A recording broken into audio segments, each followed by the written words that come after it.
ఓకేనా. రంగారెడ్డి జిల్లా ఇబ్రహీంపట్నం మండలం రాయపోలి గ్రామానికి చెందినటువంటి శ్రీకాంత్ అనేటటువంటి దళిత యువకుడు అదే గ్రామానికి చెందినటువంటి బీసీ యువతిని ప్రేమించి పెళ్లి చేసుకున్నటువంటి దాన్ని సహించలేక ఆమె తమ్ముడు పరమేశు తక్కువ కులం వాడిని పెళ్లి చేసుకున్నామనేటటువంటి కుల దురహంకారంతోన ఆమెను ఒక కానిస్టేబుల్ అయి ఉన్నప్పటికీ కూడా ఆమెను దారుణంగా హత్య చేసినటువంటి ఘటన జరిగింది. అట్లాగే ఒకవైపు కుల దురహంకార హత్య జరిగితే దీని ఆస్తి కోసం దగాదా అనేటటువంటి చిత్రీకరణ జరుగుతుంది.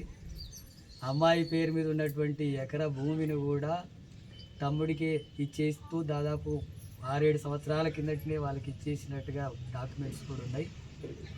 ఇప్పుడు కేవలం వాళ్ళు పెళ్లి చేసుకున్నారు, కులం తక్కువ వాడిని పెళ్లి చేసుకున్నారు అనేటటువంటి దాంతోనే హత్య జరిగింది. ఇప్పుడు దళితుడిని పెళ్లి చేసుకున్నందుకు హత్య చేశానని చెప్తే ఇది ఎస్సీ/ఎస్టీ అట్రాసిటీ యాక్ట్ రాకుండా పోలీసులు అట్రాసిటీ యాక్ట్ పెట్టడం లేదు. కానీ కులం పేరుతోనే, తక్కువ కులం పేరుతోనే హత్య జరిగింది. అందుకని ఇలాంటి ఘటనలు రాష్ట్ర వ్యాప్తంగా కులాంతర వివాహాలు జరుగుతుంటే 100కు పైగా ఇలాంటి హత్యలు జరుగుతున్నాయి రాష్ట్రంలో. రాష్ట్ర ప్రభుత్వం కానీ పోలీసు యంత్రాంగం కానీ సరిగా స్పందించకపోవడం ఇలాంటి ఘటనలు ఇంకా జరిగిపోతూనే ఉన్నాయి. అందుకని ఇలాంటి ఘటనలన్నింటినీ వీటినన్నింటిని అరికట్టడానికి, కుల దురహంకార హత్యలను అరికట్టడానికి ఒక ప్రత్యేకమైనటువంటి చట్టం తీసుకురావాలని చెప్పి సిపిఎం పార్టీ డిమాండ్ చేస్తుంది. అలాగే ఒక డ్రాఫ్ట్ను కూడా తయారు చేసి కేంద్ర ప్రభుత్వానికి ఇచ్చింది. దేశవ్యాప్తంగా ఇటువంటి హత్యలు జరుగుతున్నాయి. అందుకే కుల దురహంకార హత్యల్ని అరికట్టడానికి ప్రత్యేకమైనటువంటి చట్టం తేవాలని చెప్పి రాష్ట్ర ప్రభుత్వాన్ని రేవంత్ రెడ్డిని డిమాండ్ చేస్తున్నాం. అలాగే ఈ ఘటనకు పాల్పడ్డటువంటి వాళ్ళ పరమేశ్ ఒకటే కాదు, ఆయనతో పాటు ఇంకా కొద్దిమంది ఉన్నారు అనేటటువంటి విషయాలు తెలుస్తున్నాయి. వాటన్నిటి కూడా విచారణ జరిపి వాళ్ళను కూడా కేసులో నమోదు చేసి, హత్య కేసులో నమోదు చేసి అరెస్ట్ చేయాలా, కఠినంగా శిక్షించాలని డిమాండ్ చేస్తున్నాం.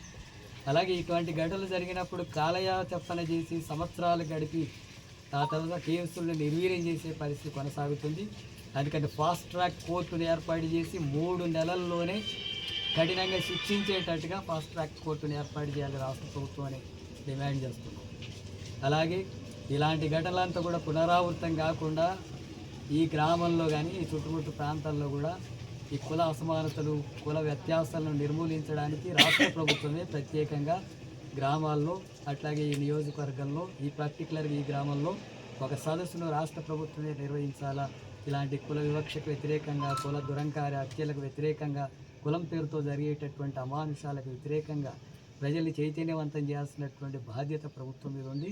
అందుకే కలెక్టరు, ఎస్పీ ఈ గ్రామాన్ని వెంటనే సందర్శించాలని చెప్పి సిపిఎం పార్టీ డిమాండ్ చేస్తుంది. ఈ గ్రామంలో ప్రత్యేకంగా అవేర్నెస్ తీసుకురావడానికి అలాంటి సభ కూడా జరపాలా. అట్లాగే ఈ ఘటనకు నేపథ్యం ఉండేటటువంటి వాళ్ళందరినీ కూడా కఠినంగా శిక్షించి భవిష్యత్తులో ఇలాంటివి జరగకుండా చూడాలా. అట్లాగే శ్రీకాంత్ ఇక్కడ ఉండేటటువంటి దళితుడే యువకుడైనటువంటి శ్రీకాంత్ను కూడా తర్వాత ఇంకేమైనా చేయొచ్చు అనేటటువంటి అనుమానాలు, అలాంటి ఆందోళన కుటుంబ సభ్యుల్లో ఉంది. అందుకని వీటిని అరికట్టడానికి కావాల్సినటువంటి చర్యలు కూడా రాష్ట్ర ప్రభుత్వం